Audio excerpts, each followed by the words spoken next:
Subscribe to Storylab for more stories. Now let's begin this one. Chapter 1. The Quiet Life. Luther Dillon wiped the grease from his hands with a red shop rag, the familiar scent of motor oil and metal filling his lungs. His garage, Dillon's Auto Repair, sat on the edge of Pittsburgh's industrial district, a modest two-bay operation that barely kept the lights on, but gave him something most men in his former profession never got: peace. At 52, Luther looked like he'd been carved from granite and left to weather in the rain. His hands, scarred and calloused, moved with precision as he torqued down the last bolt on a transmission he'd been rebuilding. Those same hands had once extracted confessions from terrorists in Chechnya, dismantled bomb networks in Damascus, and done things in the shadows that would make most men's stomachs turn. But that was 20 years ago, in another life, when he wore the patch of Russian Special Forces, Spetsnaz, when his name was Leonid Dmitriev, and he was one of the most effective interrogators in the GRU. He defected in 2005, trading state secrets for a new identity and a chance to disappear into America. The CIA had been generous. New papers, new history, new life. Luther Dillon was born, and Leonid Dmitriev ceased to exist. "Dad, you still here?" Luther looked up to see his son, Charlie Dillon, leaning against the doorframe. 23 years old, with his mother's soft features and Luther's steel-gray eyes. The kid had gotten himself into college on a partial scholarship, studying computer science at Carnegie Mellon. Luther's chest swelled with pride every time he thought about it. His son would never need to know what it felt like to take a life. "Just finishing up the Peterson transmission," Luther replied, his accent barely noticeable now after 2 decades of careful practice.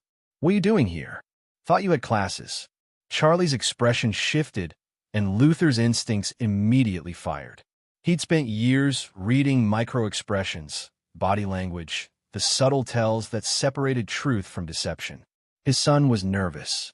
"I need to talk to you about something," Charlie said, stepping into the garage. Luther set down his tools and gave Charlie his full attention. "What's wrong?" Charlie exhaled slowly. "You remember my roommate, Mike Chambers? The kid with the sports betting problem." "Yeah, well, it got worse. A lot worse. He got into debt with some serious people, Dad. Like organized crime serious. They came to our apartment 2 weeks ago, threatened him. He was terrified, so Charlie paused, shame crossing his face. "I tried to help him. I co-signed on a loan from his uncle to pay them off." Luther's jaw tightened. "How much?" $50,000. The number hung in the air like a guillotine blade. Luther closed his eyes, decades of discipline keeping his anger in check. "Tell me you didn't use your name." "I used my real name, Dad. Mike's uncle said it was legitimate, that he'd give us 6 months to pay it back with reasonable interest. But Mike, he disappeared 3 days ago. Cleaned out his stuff and vanished. His uncle called me yesterday. Says I owe the full amount now. 60,000 with the interest. I have 30 days. Luther's mind was already running calculations, scenarios, threat assessments. This uncle, what's his name? Eugene McConnell. Luther knew that name. Everyone in Pittsburgh's underworld knew that name. Eugene McConnell was the front man for the Camacho family, one of the most vicious crime organizations in the tri-state area. They ran everything from loan sharking to human trafficking, and they had connections that reached all the way to the East Coast syndicates. "You walked into a trap," Luther said quietly. "Mike was bait. They probably have him somewhere, or he's already dead. They targeted you specifically. But why?" "I'm nobody." "Because someone did their homework," Luther replied, his mind already shifting into operational mode. "They know I have money saved. They know I'd do anything to protect you. This is extortion, Charlie. Professional extortion." Charlie's face went pale. "Dad, I'm so sorry. I didn't know." "It's not your fault," Luther cut him off, placing a heavy hand on his son's shoulder. "You try to help a friend. That's not a crime. But we need to be smart about this now. We need to understand what we're dealing with." Chapter 2. The Escalation. 3 days later, Luther stood in the living room of his modest home in the suburbs, studying the dossier he compiled on Eugene McConnell and the Camacho organization. Old skills died hard, and Luther had spent the last 72 hours conducting reconnaissance the way he'd been trained: systematic, thorough, invisible. The Camacho family was run by Lorenzo Camacho, a third-generation mobster who'd taken over operations 5 years ago after his father died in federal prison. Lorenzo was different from the old guard, more violent, more unpredictable, and absolutely ruthless. He'd consolidated power by eliminating rivals with a brutality that made even seasoned criminals nervous. Eugene McConnell was Lorenzo's cousin and primary enforcer, running the loan sharking and collection operations. The scheme they'd run on Charlie was standard procedure. Find college kids with family money, set up a friend as bait, create impossible debt, and extract everything they could. Luther had identified 12 similar cases in the past 18 months alone. Most families paid. 2 who didn't have their children turn up in hospitals with broken bones and trauma that would last a lifetime. His phone rang. Unknown number. Luther answered, already knowing who it would be. Mr. Dillon. Eugene McConnell's voice was smooth, almost friendly. I hope you've had time to consider your son's situation. I'm working on getting the money, Luther replied, keeping his voice steady. That's good to hear. But here's the thing, Lorenzo, my cousin, he's getting impatient. He thinks maybe you're not taking this seriously enough. So we decided to provide some motivation. Luther's blood turned to ice. What did you do? Nothing yet. But Charlie, he's got such a bright future ahead of him. Be a shame if something happened to interrupt his studies. We know his schedule, Mr. Dillon. Every class, every route he takes. We know he stops at that coffee shop on Forbes Avenue every Tuesday and Thursday at 2 p.m. We know everything. You touch my son. You'll what? Eugene laughed. You're a mechanic, Dillon. A nobody. You'll pay what you owe, plus the VIG, which is now at $75,000. And you'll do it in 2 weeks, or we'll take payment in other ways. Lorenzo's got a thing about examples, you know? Likes to make sure everyone understands the consequences of defaulting. The line went dead. Luther stood motionless for a long moment, then walked to his basement. Behind a false wall, hidden for 20 years, was a go bag that contained items from his previous life. Fake passports, cash in multiple currencies, encrypted USB drives with contacts, and something else, a satellite phone that connected to a network that technically didn't exist. He made one call. It was answered on the first ring. This is Ghost Protocol. Authentication code. Zhukov 77 Crimson, Luther said. A pause. That code's been inactive for 19 years. Leonid, I need information. Target package on Lorenzo Camacho, Pittsburgh Syndicate. Full workup, properties, routines, security details, family, associates, weaknesses. Everything. That's outside our current operations zone. This personal, they threatened my son. Another pause. You were one of the best we ever had. Information package will be on the secure server in 6 hours. After that, you're on your own. This contact burns after this call. Understood. Luther hung up and climbed the stairs. He had 6 hours to prepare. 6 hours before he stopped being Luther Dillon, mechanic and father, and became something much more dangerous. Chapter 3. The Abduction. Charlie Dillon woke up with a splitting headache and the taste of copper in his mouth. His vision swam as he tried to focus, slowly realizing his hands were zip-tied to a metal chair. The room was dark except for a single bulb hanging overhead, and the smell of mildew and rust filled his nostrils. Panic set in immediately. He pulled against the restraints, but they only cut deeper into his wrists. He's awake, a voice said from the shadows. Eugene McConnell stepped into the light, flanked by 2 large men. Behind them, emerging with the casual confidence of someone who owned everything he surveyed, was Lorenzo Camacho. Lorenzo was younger than Charlie expected, maybe mid-30s, impeccably dressed in a charcoal suit that probably cost more than a semester's tuition. But his eyes were dead, shark-like, and when he smiled, it never reached them. Charlie Dillon, Lorenzo said, his voice carrying a slight accent that spoke of a childhood split between Pittsburgh and somewhere in Latin America. Your father's been avoiding our calls. That's very disrespectful. He's getting the money, Charlie stammered. He just needs time. Time. Lorenzo laughed, a sound like breaking glass. Everyone needs time. But time costs money, Charlie. And your father, he seems to think he can negotiate with us.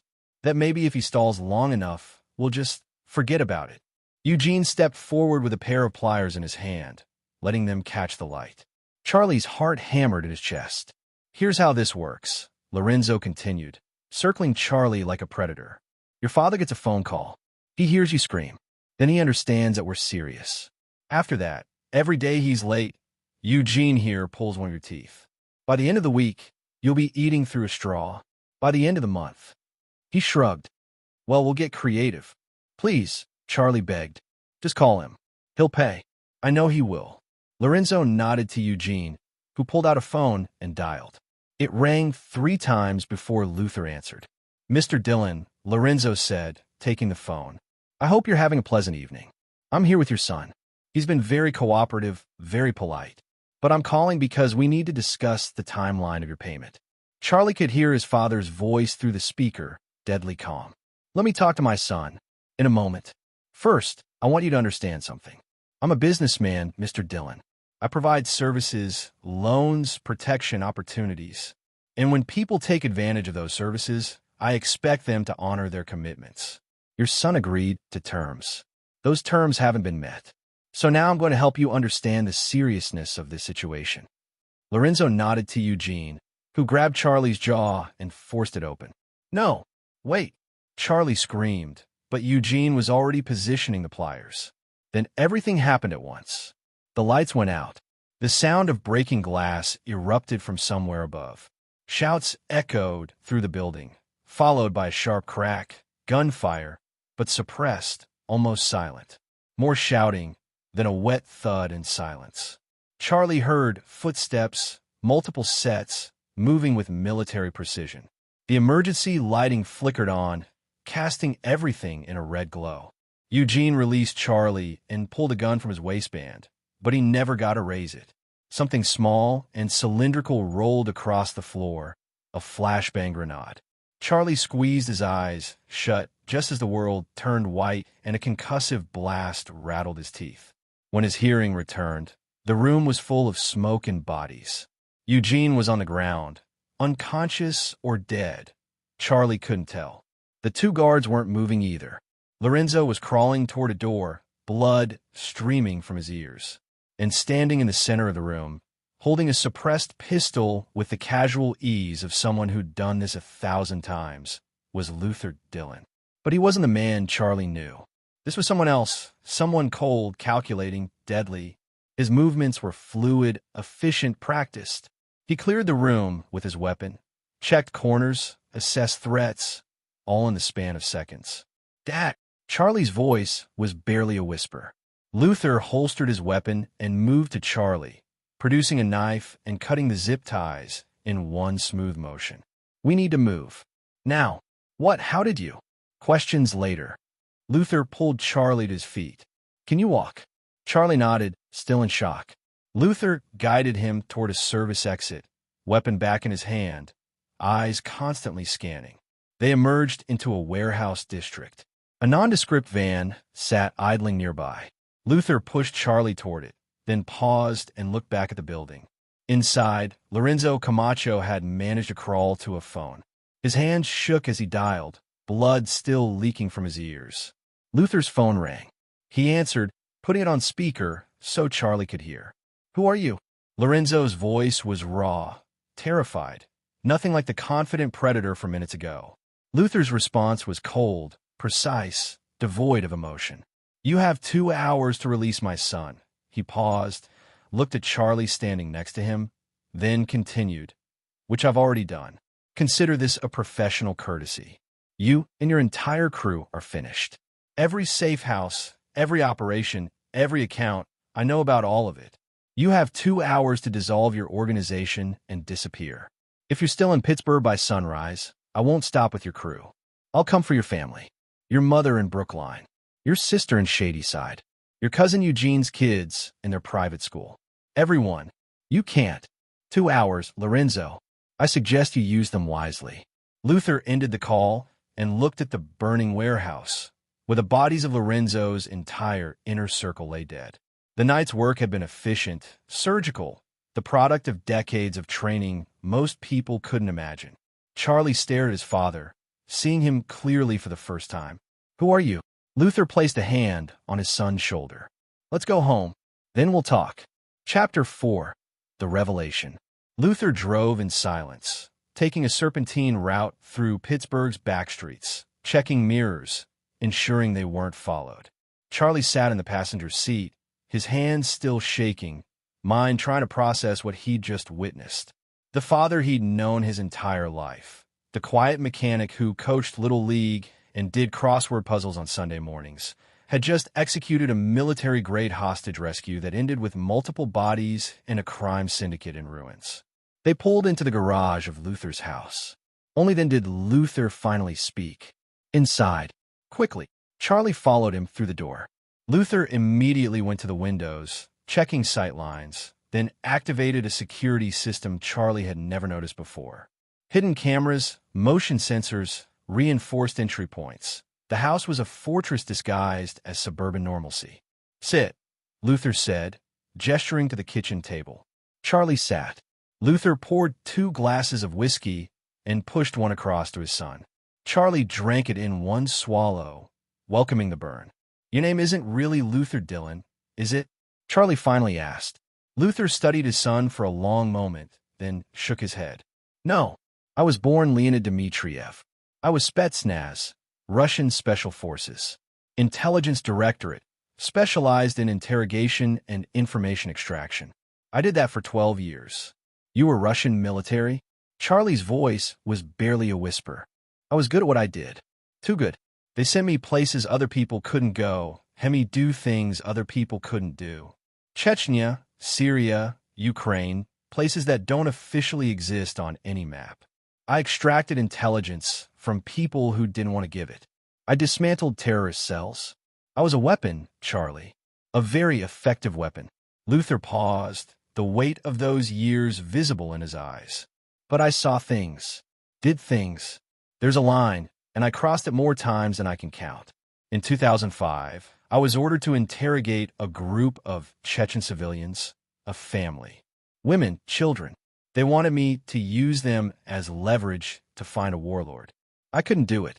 I knew if I did, I'd lose whatever piece of humanity I had left. So you defected, Charlie said. I traded everything I knew about GRU operations for a new identity. The CIA relocated me, gave me Luther Dillon. I learned to be a mechanic, learned to be normal. Then I met your mother. Luther's expression softened. Diane was a teacher, remember? She knew something was different about me, that I had a past. But she never pushed, never asked questions I wasn't ready to answer. She gave me you, gave me a reason to be someone better than what I was. Charlie remembered his mother. She died from cancer when he was 15. Those last months, watching her fade, had been the hardest thing he'd ever experienced. He'd never seen his father cry, not once, but he'd seen him sit by her bedside every night, holding her hand, whispering things in a language Charlie didn't understand. Does she know? Did she know? Some of it. Not everything. She knew I had training, that I'd done things I wasn't proud of. She accepted that. She believed people could change. Luther's voice cracked slightly. She made me believe it too. And tonight? What you did tonight? Luther's expression hardened again, the softness evaporating. I went back to what I was trained to be. I had 6 hours of intel from old contacts, Lorenzo's routines, his crew's locations, his security protocols. I identified the warehouse where they take you based on their previous pattern. I hit them fast, hard, no warning. Flashbangs to disorient, suppressed weapons to maintain surprise, strategic elimination of threats. It's what I did for 12 years, Charlie. I just never thought I'd have to do it again. Charlie absorbed this, tried to reconcile the father he knew with the man who just told him about a life of violence and espionage.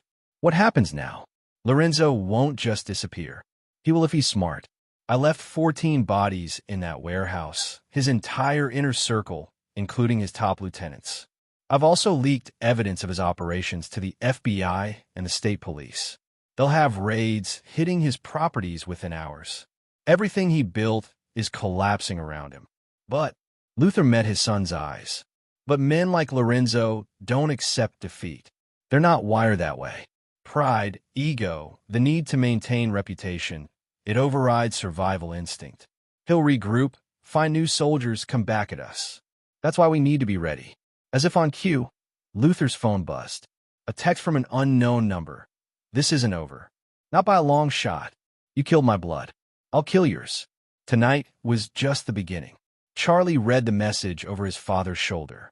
What do we do? Luther stood and walked to his basement door. We prepare for war.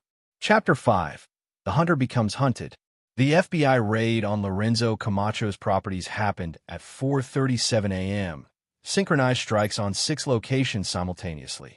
They found evidence of money laundering, drug trafficking, and enough weapons to start a small war. But Lorenzo wasn't at any of them. By sunrise, every news station in Pittsburgh was covering the story. The Camacho organization, one of the most powerful crime syndicates in the region, was being dismantled in real time. Federal agents were making arrests, seizing assets, freezing accounts. It was a death blow to the organization. But Lorenzo Camacho was still out there, and Luther knew exactly what that meant. Charlie sat at the kitchen table, watching his father work. Luther had transformed the house into a command center overnight. Laptops displaying security feeds, weapons laid out and inspected, communications equipment that looked like it belonged in a spy movie. He'll come for me first, Charlie said, to draw you out. That's what he'll try. That's why you're not leaving this house. Luther loaded a magazine into a Glock 19, the movement's automatic muscle memory from another life. I've arranged for protection. People I trust from my old network. They'll arrive within the hour. Who are these people? Contractors. Former operatives. People who owe me favors from when I helped them get out. Luther looked up. The intelligence world is like any other profession, Charlie. You build relationships, networks. Some of the people I help defect or escape bad situations, they remember. A knock at the door. 3 short, 2 long, 1 short. Luther relaxed slightly and opened it. 2 men entered. The first was in his 60s, lean and hard, with the bearing of career military. The second was younger, maybe 40, with the cautious eyes of someone who'd seen combat. Stuart Noble, the older man said, shaking Luther's hand. Been a long time, Leonid. Luther now, Luther replied. This is my son, Charlie. Stuart nodded. Heard you had trouble. This is Carrie Adkins, my associate. We got 2 more posted outside, Jeffrey Bryant and Sidney Richardson, former Delta and SAS respectively. If Camacho's people come, they won't get through. Luther briefed them quickly, efficiently, painting a tactical picture. Stuart listened, asked pointed questions, then nodded. We'll set up a perimeter. Overlapping fields of fire, motion sensors, the works. But Leonid, sorry, Luther, if Camacho's smart, he won't come here directly. I know. Luther pulled up a map on one of his laptops. He'll hit soft targets. People connected to me. Leverage. You got anyone else he could use? Luther thought for a moment. My business partner, Jerome Rhodes. We co-own the garage. He's retired Marine, can handle himself, but he doesn't know about any of this. I need to warn him. Charlie spoke up. What about Mike Chambers? My roommate? If Lorenzo finds out he was the bait. Mike's already dead, Luther said bluntly. Probably has been since before they took you. Lorenzo doesn't leave loose ends. The words hung heavy in the air. Charlie felt sick. Mike had been his friend, stupid and reckless, but a friend nonetheless. Luther's phone rang. Number blocked. He answered, putting it on speaker. I see you've made my organization a priority for law enforcement. Lorenzo's voice was calm, too calm. Very clever. Using old contacts to leak evidence, coordinating raids. You're not just a mechanic, are you, Mr. Dillon? What do you want, Lorenzo? I want you to understand something. You've cost me everything. My business, my reputation, my family's legacy. Eugene's dead, my lieutenants are dead, and my organization is being picked apart by the feds. You think that ends this? You think I just walk away? You should. You're smart enough to know you've lost. Lorenzo laughed, a sound devoid of humor. I've been doing some research on you, Luther Dillon. Or should I say, Leonid Dmitriev? Former Spetsnaz, former GRU interrogator. Very impressive resume. But here's what you don't know about me. I don't need an organization to hurt you. I don't need soldiers or enforcers. I just need to be creative. The line went dead. Stuart looked at Luther. He's going after civilians. People who can't defend themselves. That's his play. Luther pulled up another screen, this one showing a list of names and addresses. Everyone who's ever been connected to me. Work clients, neighbors, people from Charlie's school. He'll pick someone, make an example. Show me I can't protect everyone. Then we need to find him first, Carrie said. Hunt him down before he makes a move. Luther was already moving, gathering equipment, checking weapons. Lorenzo went underground, but he needs resources. Money, weapons, a place to operate from. He's got contingencies, safe houses we didn't know about, cash stashes, contacts the FBI doesn't have on record. Where do you find him? Charlie asked. Luther looked at his son, and for a moment, Charlie saw something frightening in his father's eyes. The cold calculation of a predator sizing up prey. I think like him. I've interrogated enough men like Lorenzo to know how they operate. He's angry, humiliated, but he's not stupid. He'll hole up somewhere he feels safe, somewhere with sentimental value. Family connections, old territory. Then he'll plan his next move carefully, personally. Luther pulled up a map of Pittsburgh and its surrounding areas, marking locations in red. Lorenzo's family has been in Pittsburgh for 3 generations. His grandfather ran operations out of the north side before the area got gentrified. There's an old social club there, closed for years but still owned by the family. That's where he'll be. Stewart studied the map. You want to hit it? I want to end this, Luther replied. Tonight, before he makes his move. Dad, Charlie interjected, this is insane. Call the police, let them handle it. Luther turned to his son, and his voice was gentle but firm. The police can't help us, not with this. Lorenzo's already proven he can get to you despite security, despite warnings. He's a professional at this, Charlie. The only way to stop a man like him is to remove him permanently. You mean kill him? I mean end the threat. Luther checked his watch. It's 3 p.m. now. We move at midnight. That gives us time to scout, plan, execute. Stewart, I need you and your team on Overwatch. Carrie, you're with me. We go in quiet, confirm Lorenzo's location, then we finish this. Chapter 6, The Trap. The old social club sat on a dead-end street in Pittsburgh's north side, a relic from a bygone era when the neighborhood was controlled by Italian families who ran everything from garbage collection to protection rackets. The building was 3 stories brick with boarded-up windows and a faded sign that read Amici Social Club. Luther observed it from a rooftop 2 blocks away, using military-grade optics to scan for activity. Carrie was beside him, equally focused, his presence calm and professional. Movement on the 2nd floor, Carrie reported. I count 3 heat signatures. 2 stationary, 1 mobile, pacing. Lorenzo, Luther said. He's anxious, probably planning his next move. Stewart's voice crackled through their earpieces. We've got eyes on all exits. Jeffrey's on the north side, Sydney's covering the alley. No additional hostiles visible, but there's a van parked in the back. Engine's warm, recent arrival. Luther processed the information. 3 people meant Lorenzo had managed to recruit backup already, or these were loyalists who escaped the initial purge. Either way, it complicated things. We need to draw them out, Luther said. Too many variables inside. Hostages, traps, defensive positions. We need them exposed. Ow, Carrie asked. Luther thought for a moment, then pulled out his phone and dialed Lorenzo's number. It rang 4 times before Lorenzo answered. Persistent, aren't you? Lorenzo's voice carried an edge. I'm outside your little hideout, Lorenzo, the social club on Milton Street. I know you're there. I know you've got 2 men with you, and I know you're planning something stupid. A pause. You're bluffing. 2nd floor, west-facing window. You've been pacing for the last 20 minutes. Your men are positioned at defensive angles.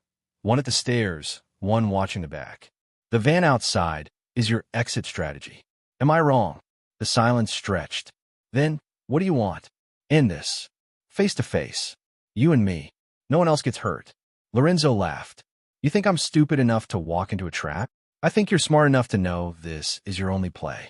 The FBI is closing in, your organization's gone, and you're running out of options.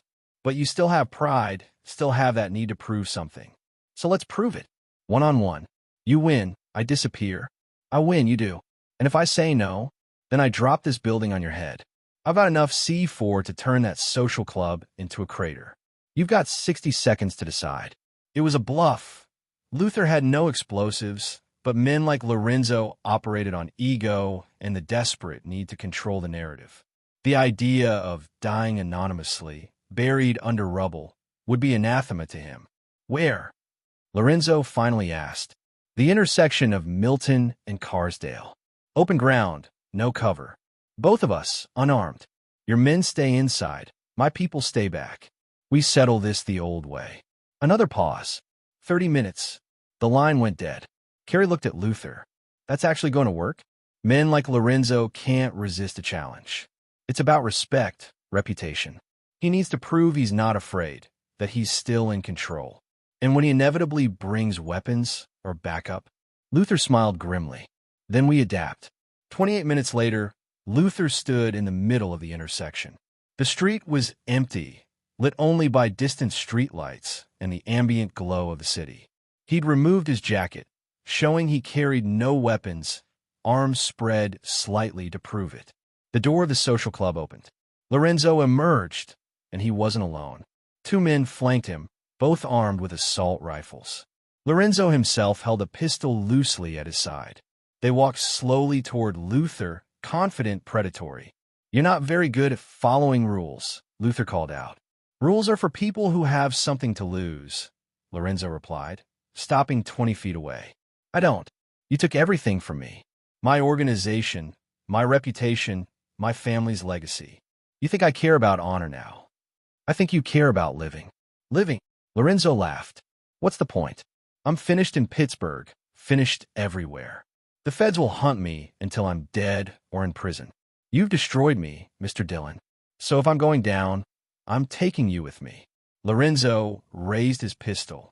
What happened next took less than 3 seconds. Stewart's rifle cracked from the rooftop. The man to Lorenzo's left dropped, a neat hole in his forehead. Simultaneously, Jeffrey's shot took down the man on the right. Lorenzo spun, confused, looking for the source of the shots. Luther closed the distance, moving with lethal speed. He disarmed Lorenzo with a practiced motion. Strike to the wrist, twist the gun free, knee to the solar plexus. Lorenzo crumpled, gasping. Luther pressed the barrel of Lorenzo's own pistol against his temple. It's over. Lorenzo wheezed, trying to breathe. Kill me then. Go ahead. Prove you're the monster you pretend not to be. Luther stared down at him, and for a moment, Charlie's words echoed in his mind. Who are you? He lowered the gun. I'm not the man I used to be. I'm not the man you try to make me become again. Then you're a fool. Lorenzo spat. You let me live, I'll come for you. For your son. For everyone you care about. I'll never stop. I know. Luther stepped back and made a phone call. Detective Hansen, this is an anonymous tip. Lorenzo Camacho is at the intersection of Milton and Carsdale, incapacitated. He's wanted in connection with 14 homicides and multiple federal charges. You might want to hurry. He ended the call and looked at Lorenzo. You're right. You'll never stop. But now you'll do it from federal prison. And with the evidence I've provided, with your entire organization dismantled, you'll die there. Forgotten, irrelevant, just another convict. Sirens wailed in the distance, growing closer. Lorenzo's face contorted with rage and despair. You'll do nothing, Luther interrupted. You've lost, Lorenzo. Completely. This is mercy, though you don't deserve it. But I have a son who needs to know his father is better than the people who threatened him. Luther walked away as police cars screamed around the corner. Carrie and Stewart appeared from the shadows, and together they disappeared into the night. Chapter 7. The Aftermath. 3 days later, Charlie sat in his father's garage, watching Luther work on an engine with the same methodical precision he'd shown when planning a military operation. The news was still covering Lorenzo Camacho's arrest. Federal prosecutors were calling it the biggest organized crime takedown in Pennsylvania's history. The FBI found enough evidence to charge him with 63 counts, Charlie said, reading from his phone. Money laundering, racketeering, murder, human trafficking. They're saying he'll never see daylight again. Luther nodded, not looking up from his work. Good. Is it though? I mean, you could have killed him. Would have been safer, cleaner. No chance of escape or revenge down the line. Luther set down his wrench and looked at his son. I could have. The old me would have. But your mother once told me something. She said the difference between a soldier and a murderer is purpose. A soldier fights to protect, to defend, to end a threat. A murderer takes life because he can, because he wants to. I killed 14 men to save you, Charlie. That was purpose. But executing Lorenzo in cold blood? That would have been murder, and it would have meant I haven't changed at all. Charlie absorbed this. You think he's really done? No chance of him coming back. From a federal supermax? No. Lorenzo's finished. And with his organization destroyed, no one's coming to get revenge. The Camacho name is poison now. Anyone associated with it is scrambling to distance themselves. What about Mike Chambers? They found his body, didn't they? Luther's expression darkened. 2 days ago, in a landfill outside the city. He was dead before they even contacted you about the death. It was a setup from the start, just like I thought. Charlie felt a wave of guilt and anger. He was stupid, but he didn't deserve that. No, he didn't. But Lorenzo made a choice. He chose violence over mercy, intimidation over humanity. And now he'll pay for that choice every day for the rest of his life. The garage door opened, and a woman entered. She was in her 50s, professional, carrying herself with quiet authority. Charlie recognized her from somewhere, but couldn't place it. Luther, she said, her voice measured. Or should I say Leonid? Luther straightened, his body language instantly defensive. Who are you? Special Agent Diane Hartman, FBI. She showed her credentials. I've been investigating the Camacho organization for 3 years. And I've been reviewing the evidence that mysteriously appeared in our database 3 days ago. Evidence that led to the raids, the arrests, the entire takedown. I don't know what you're talking about, Luther said carefully. Of course you don't. Just like you don't know how 14 members of the Camacho organization ended up dead in a warehouse. Or how Lorenzo was found incapacitated in the street with his bodyguards killed by precision rifle fire. She paused. But here's the interesting thing. I don't care. Luther tensed. What do you want? Nothing. I'm here to tell you that as far as the Bureau is concerned, the Camacho investigation is closed. Lorenzo's going away forever. His organization is dismantled, and justice has been served. The how and why? That's not our concern. We got the result we needed. You're covering for us, Charlie said, surprised. Agent Hartman turned to him. I'm closing a case.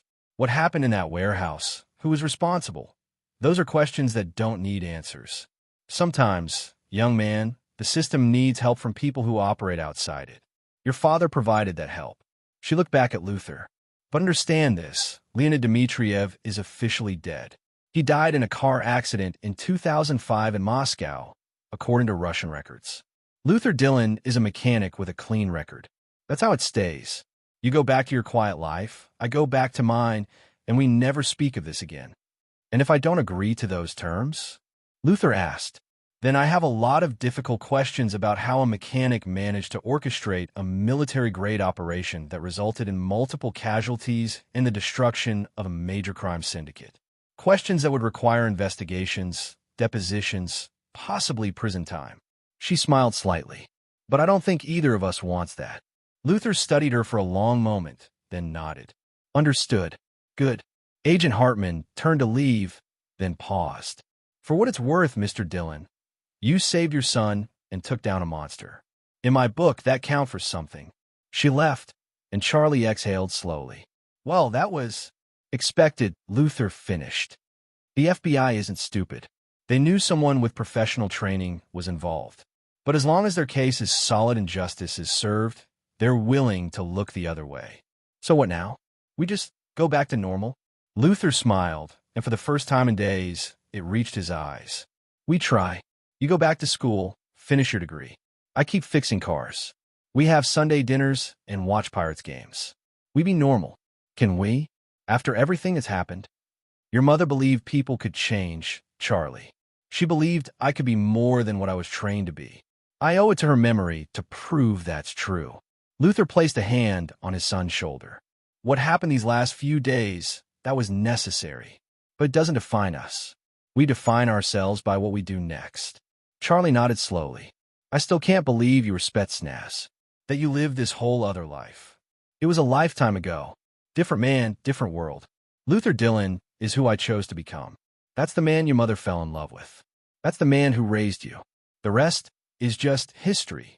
Chapter 8. Complications. 2 weeks later, Luther was closing up the garage when a black SUV pulled into the lot. His instincts immediately fired. Wrong time of day, no appointment, tinted windows. His hand moved toward the concealed weapon he now carried, a habit from the old days that had returned. But the man who emerged wasn't a threat. At least, not obviously. He was in his 60s, distinguished, with silver hair and the bearing of military brass. He wore an expensive suit and carried himself with the confidence of someone who was used to being obeyed. Leonid Dmitriev, the man said in perfect Russian. It's been a long time. Luther replied in the same language. I don't know who that is. I'm Luther Dillon. The man smiled. Of course you are. I'm Eric McKay, though I had a different name when we last crossed paths. Damascus, 2003. You were extracting intelligence from a Hezbollah cell. I was running the CIA operation. Luther's memory clicked. McKay had been his handler during one of his last joint operations before defecting. What do you want? To talk. About the Camacho situation. About how a retired mechanic managed to dismantle an entire crime organization using tactics and precision that only someone with extensive special operations training could accomplish. I don't. Please, McKay interrupted. Let's not insult each other's intelligence. I know exactly who you are, and what you did. The question is, what happens next? Luther's jaw tightened. The FBI cleared it. It's done. The FBI doesn't know what I know. They see a crime solved. I see an asset that's been dormant for 20 years suddenly becoming active again. McKay stepped closer. You were one of the best, Leonid. The most effective interrogator the GRU ever produced. You could break anyone, get any information, and you did it without leaving marks. That's a rare skill set. That person doesn't exist anymore. Doesn't he? Because from where I'm standing, he just executed a flawless operation that resulted in 14 confirmed kills and the neutralization of a major criminal enterprise. Those aren't the actions of a mechanic, Leonid. Those are the actions of a trained operator who never really stopped being what he was. Luther felt a cold dread settling in his stomach. What do you want? McKay pulled out a folder and set it on the workbench. There are situations, problems that conventional law enforcement can't handle. People who operate outside the system, beyond reach. The world hasn't gotten safer since you left it. If anything, it's gotten more complicated. We could use someone with your particular skills. Freelance, of course. No official connections, complete deniability. You want me to work for you? I want to offer you opportunities. Situations where a man with your background could make a real difference. Good money, no questions asked, complete protection.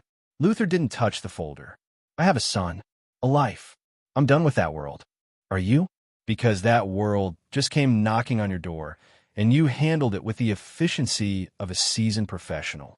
You can pretend to be Luther Dillon all you want, but Leonid Dmitriev is still in there. Still capable, still dangerous. McKay leaned against the workbench.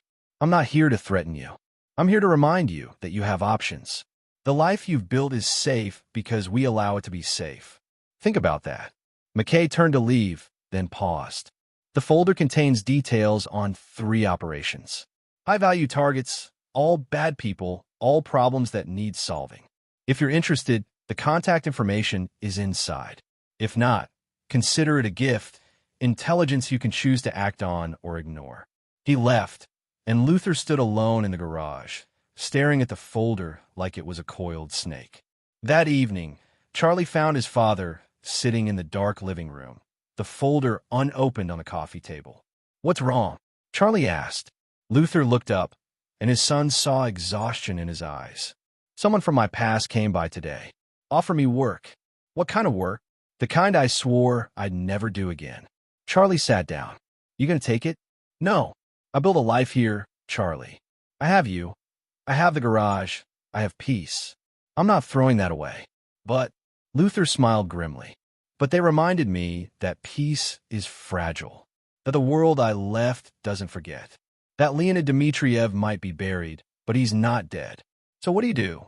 I keep being Luther Dillon. I keep fixing cars, watching out for you, living the life your mother wanted for us. He picked up the folder and carried it to the fireplace, tossing it in. The flames caught quickly, consuming whatever secrets were inside. I choose the man I want to be, not the man I was forced to become. Charlie watched the folder burn. You think they'll let you? McKay and whoever he works for. They don't have a choice. I kept my end of the bargain. I stayed hidden, stayed out of their world. What happened with Lorenzo was personal self-defense. They can't hold that against me. And if they try? Luther looked at his son, and for a moment, the cold precision of Leonid Dmitriev flickered in his eyes. Then they'll learn the same lesson Lorenzo did. Some people are better left alone. Chapter 9. The New Normal. 3 months passed. Lorenzo Camacho's trial was a media sensation.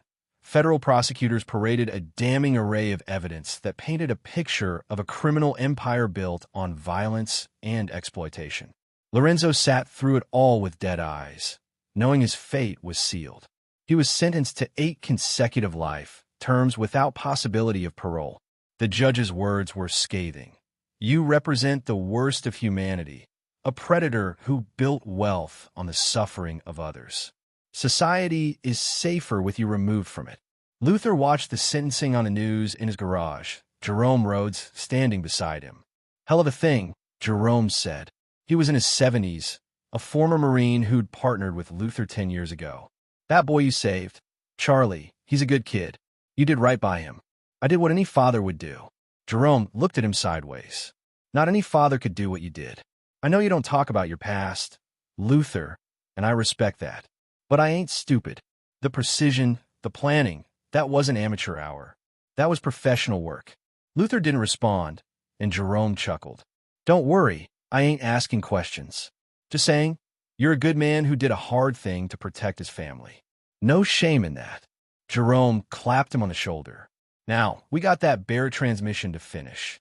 Lady's been calling every day. Life settled into a rhythm. Charlie returned to Carnegie Mellon, though he'd changed apartments and maintained a security awareness that Luther had drilled into him. They had dinner every Sunday, watched Pirates games, talked about normal things, girls, classes, the future.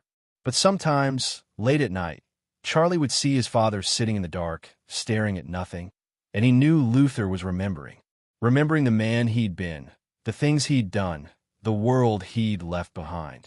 One Sunday evening, as they cleaned up after dinner, Charlie finally asked the question that had been bothering him. Do you regret it? What you did is save me. Luther dried a plate, considering his words carefully. I regret that it was necessary. I regret that men like Lorenzo exist in the world. But saving you? No, Charlie. I'd do 1,000 times over. You're my son. You're the proof that I'm more than what I was trained to be. McKay hasn't come back? No, and he won't. I made it clear that chapter is closed. And if he does, Luther set down the dish towel and looked at his son. Then I'll handle it, but on my terms in my way. I'm not Leonid Dmitriev anymore, Charlie. That man died 20 years ago. I'm Luther Dillon, mechanic, father, man who's trying to be better than his past. Charlie nodded, accepting this. Mom will be proud of you, of who you've become. Luther's eyes glistened slightly. Your mother saved me long before Lorenzo ever threatened you. She gave me a reason to believe in redemption, in the possibility that people can change. Everything I've done since meeting her has been about honoring that belief. They finished cleaning in comfortable silence. Outside, Pittsburgh twinkled in the evening light, a city that had witnessed violence and redemption in equal measure. Later that night, Luther stood in his basement, looking at the hidden compartment where his old life remained sealed. The weapons, the documents, the tools of a trade he'd renounced. He thought about McKay's folder, about the world of shadows and violence he'd left behind. Then he thought about Charlie's graduation, about grandchildren he might someday have, about the ordinary life he'd built from the ashes of extraordinary violence. He sealed the compartment and walked upstairs. Luther Dillon had a business to run, a son to support, and a life to live. Leonid Dmitriev was a ghost, a memory, a necessary evil that had emerged to protect what mattered most. And that, Luther decided, was exactly how it should be. 3 years later, epilogue. Charlie Dillon stood at the podium in Carnegie Mellon's graduation hall, delivering the valedictorian speech to thunderous applause. In the audience, Luther watched with tears streaming down his face, his heart swelling with pride that threatened to burst through his chest.